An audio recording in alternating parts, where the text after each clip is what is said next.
Hello and welcome to the Rainy Night Listens podcast. I'm Hailey. And I'm Wyatt, and this is the podcast that you save for a rainy night instead of a rainy day. All right, so today we're going to talk about the Flannan Isles Lighthouse Disappearance. Did the whole lighthouse disappear, or is it just people that were in it? Yeah, like everything. The entire coast, all of it just disappeared? Gonzo. Oh, that's very depressing. Yeah. So the Flannan Isles Lighthouse is located a little northwest of Scotland off of the Western Isles. It is 75 feet tall and was built between 1895 and 1899.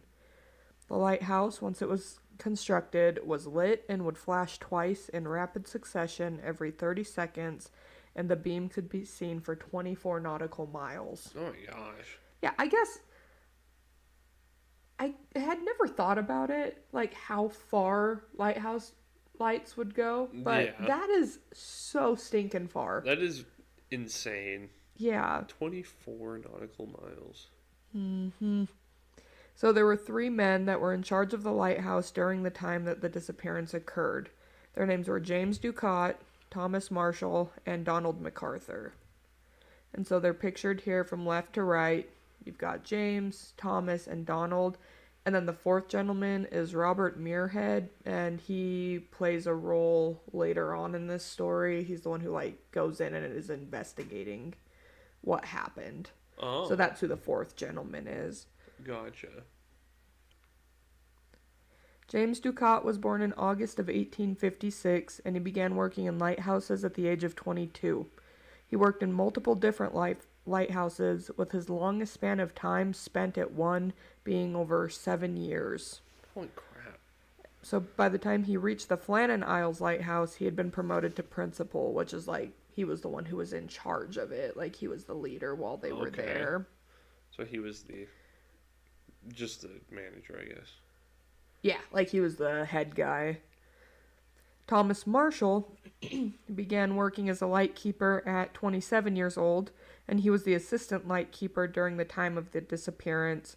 And prior to being a lightkeeper, he had worked as a seaman and would just occasionally fill in at lighthouses. Okay. Just kind of here and there. And then Donald MacArthur worked as an occasional lightkeeper, but from what I could find, I couldn't find an official title or anything for him. Okay. So on December 15th of 1900, so it was almost exactly a year after the lighthouse began functioning, after it was constructed, a steamer was traveling through the waters near the lighthouse and had noted in their logs that the light from the lighthouse was not lit. Luckily, they were still able to make it to port safely, and they reported the lack of light, but for whatever reason, this information was not communicated to the commissioners, who were the ones who would have begun investigating why. Okay. So it wouldn't be until December 26th, so 11 days later, when a routine visit was being done by the lighthouse tender Hesperus, that's this ship, that the men would be discovered as missing. The captain of the... Wait, so how long after the steamboat? 11 days. Okay, so 11 days afterwards. Yeah. And then it was brought up. Okay. Yeah, after the 11 days after the light was initially reported as not being on, was whenever this boat with other people were going out to check on those 3 guys, and they realized that no one was there. No, okay. And so the captain of the Hesperus, Captain Harvey, reported that he had not seen any sign of life whenever they got to the island. He attempted to sound the ship's horn, and he also attempted to shoot off a flare to see if he could get a response, but he didn't receive anything. Oh my gosh. That was quick. Yeah, mixing it up. It's time for Hagen's historical word of the day. Oh my gosh, what is it gonna be? Let's see what this word is gonna be. Who knows? It could be anything. Who knows? Only Hagen knows. Goal. Goal? There you go. Goal. Alright, now we know that. Yeah, now you know that. Now we all know that. Now our know it. So after they didn't receive any response or anything, they sent in a gentleman named Joseph Moore, who was one of the relieving keepers, into shore to see if he could locate any of the three men. He went inside of the lighthouse and he didn't see any sign of Ducat, Marshall, or MacArthur. 3 others volunteered to stay on at the lighthouse in order to keep it operational while an investigation was opened up into what happened to the original 3 lightkeepers. Okay. It was reported by Joseph Moore that he saw no sign of the men, but the lamps had been trimmed and were ready for use.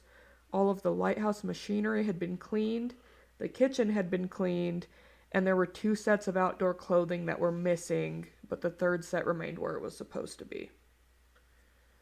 So, based on information found at the National Records for Scotland archives, there was a complete entry in the keeper's log on December 13th, which is 2 days before that steamer had gone by. And then the information for the entries for December 14th and the morning of December 15th had been written out on a notepad, but had not actually been added to the keeper's log. So, up until the morning of the steamboat showing up, right? Is that what I'm getting? Yeah. So, up until the morning of the steamboat showing up and there being no one there, they were there at least the morning of. Yeah. So, it was just something that happened sometime after. That's crazy. Yeah, so sometime in between that morning and that night, whenever the steamer went by, something happened to these guys. Gotcha. So, this led investigators to believe that, like we had just said, that the men must have disappeared on the afternoon of December 15th after the last log was written, but before the steamer had passed through that night. A quote from Robert Muirhead, which he was the 4th gentleman in that picture, from his investigation notes found on the National Records for Scotland archives, is as follows. The iron railings round the crane platform and from the terminus of the tramway to the concrete steps up from the west landing were displaced and twisted. A large block of stone had been dislodged from its position higher up and carried down to and left on the concrete path. A life buoy fastened to the railings along this path to be used in case of an emergency had disappeared, and I thought it had been removed for the purpose of being used, but it was evident that the force of the sea pouring through the railing had, even at this height, which was 110 feet above sea level, had torn the life buoy from the ropes. So he was saying that, like, the iron railings that were along, like, their landing, that they were, like, bent and twisted and were, like, completely, like, displaced from where they should have been. Oh my gosh. What? Like a boat hit them. Yeah. Like, not a boat, but, you know, like something heavy enough to bend iron, which that takes a lot of force. Yeah. Well, and, like, that's the crazy part is that, so the lighthouse sat 200 feet above sea level, and this area is 110 feet above sea level. Yeah. So somehow the waves got up that high. I don't know a lot about I don't know the ocean or how big the waves can get, but that's insane. Yeah, that's crazy. Like, to be up that high and cause that much damage is wild. Yeah. So, I don't know. That's insane. Yeah. So, in the end, they concluded their investigation with the belief that these 3 men, for some reason, maybe to check on equipment or to secure gear, had left the lighthouse and must have been swept away by a large wave and most likely drowned. That's what they came to. Yeah. Okay. I guess I could see that, but still, how does the iron, rails get bent? Like, I'm sure strong water could do that, but Yeah.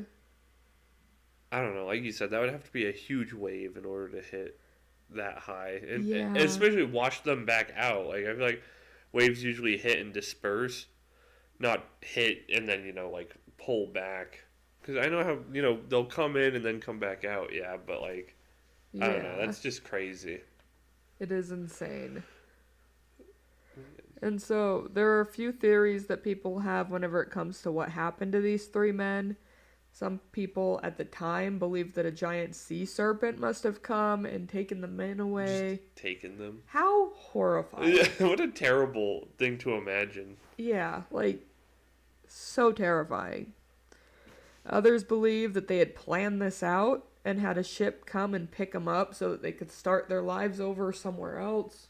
Right. Look, working in the lighthouse business probably isn't that bad. I mean, don't get me wrong, you have to stay in the lighthouse. Like, you have to be there all the time. So it could get gloomy, but, like, I don't think it's bad enough that you'd have to, like, fake getting swept away. Well, and, like, these guys had, like, families. And so, why would they just bounce? Just leave. Yeah. It doesn't make any sense. Another theory at the time was that there was a ghost ship that had, like, hunted them down and taken them. That's just as scary as the sea serpent. Right. Oh. There are some reports that say that there were other log entries that had surfaced that had talked about a mysterious storm that no one from the mainland had seen. But then apparently in like these logs, these guys were talking about how it had been storming forever and that they were crying and praying, like hoping that the storm would end. Like these guys in the picture? Yeah. Like this is one of the reports that had come up, but those were made up.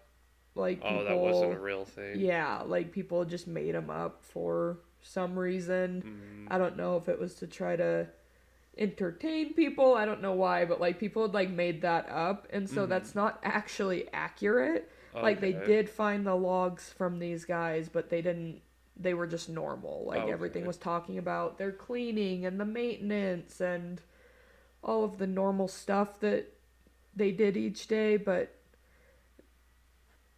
those logs aren't accurate. Like they weren't crying, praying. Like, I mean, I guess I don't know if they were, but those log entries are not real. Okay.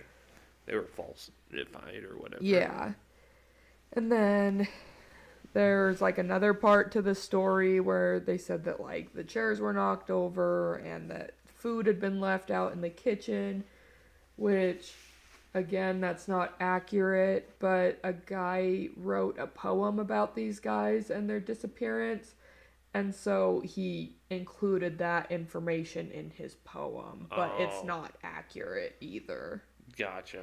So just thought I would touch on that because I know that like I've listened to other people talk about this or like articles and stuff, but from what I was seeing, that none of those are accurate. Gotcha. That's fair. I think that they're more for like entertainment value than anything. Yeah, people trying to fill the gaps kind of thing. Yeah.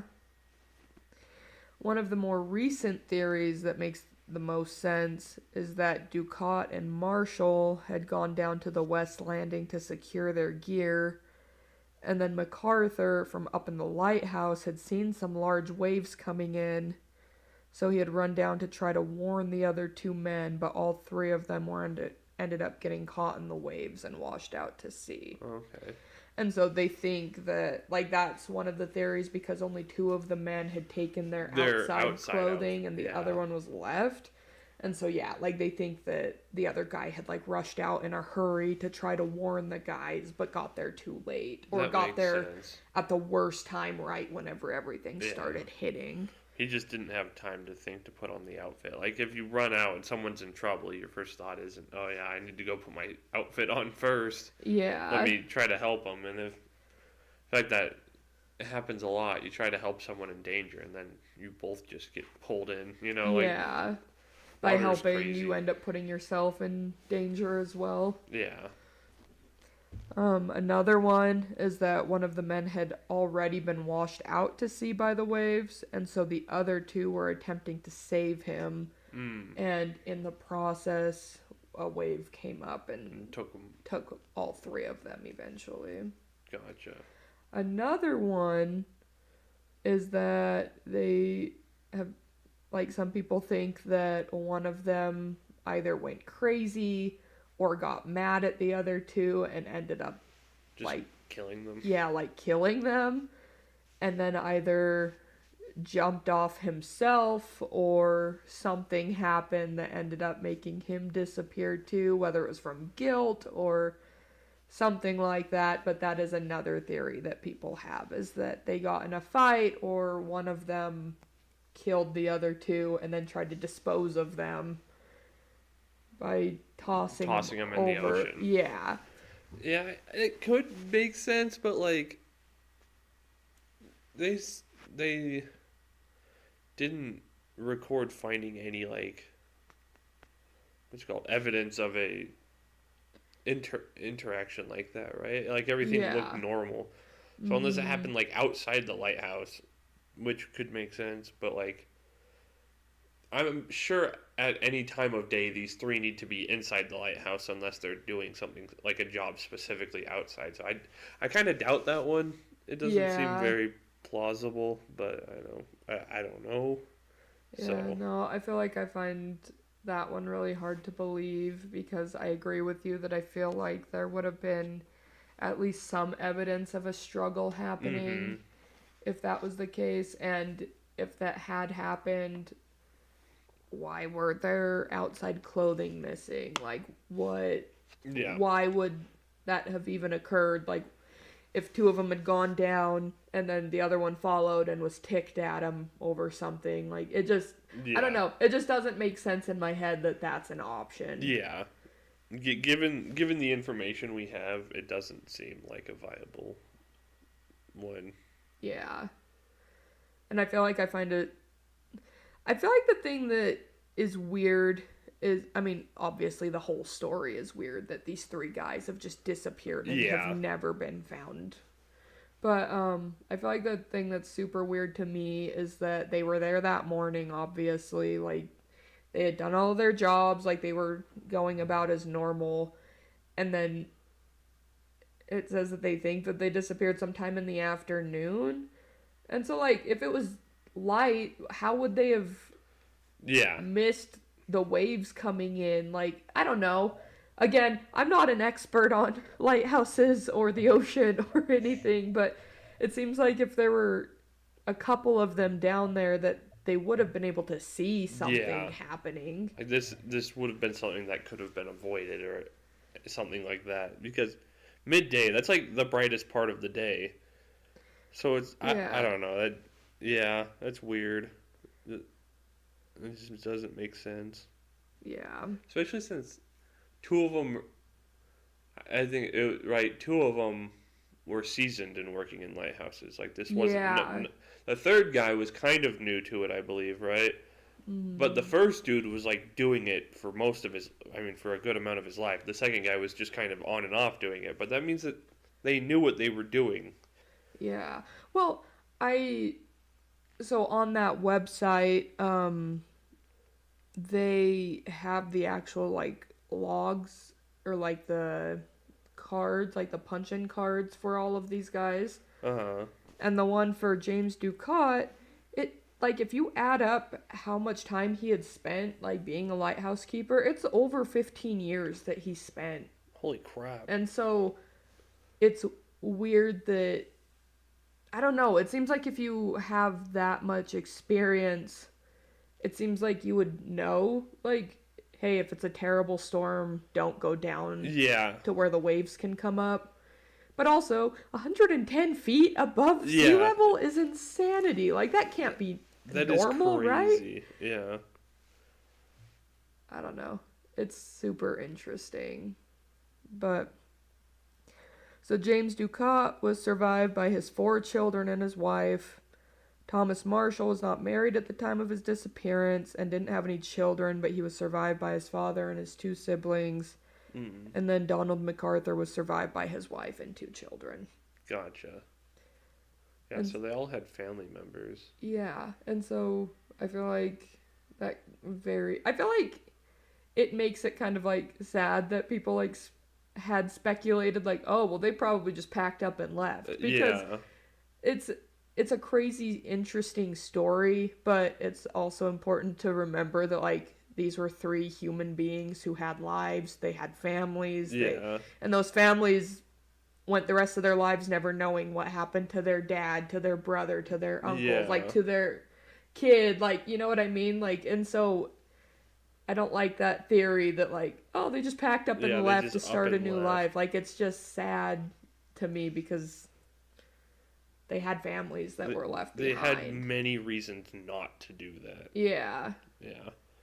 I think that's one thing is just like when you hear a story about people, you don't really look at them the same way you look at people you see every day, you know? Like, you hear a story about these three guys, you're like, oh, yeah, they just packed up and left. Well, it's like you said, they have families, they had reasons to stay.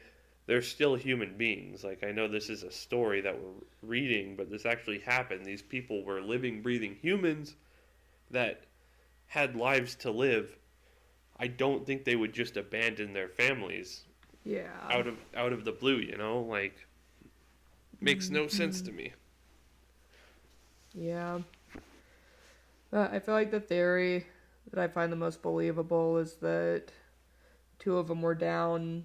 I don't know if they had like seen the damage that had been done, and so they were going down to investigate. Yeah. And then the other guy saw more waves coming in and ran down. I feel like that one is the easiest for me to believe out of all of it. Mm-hmm.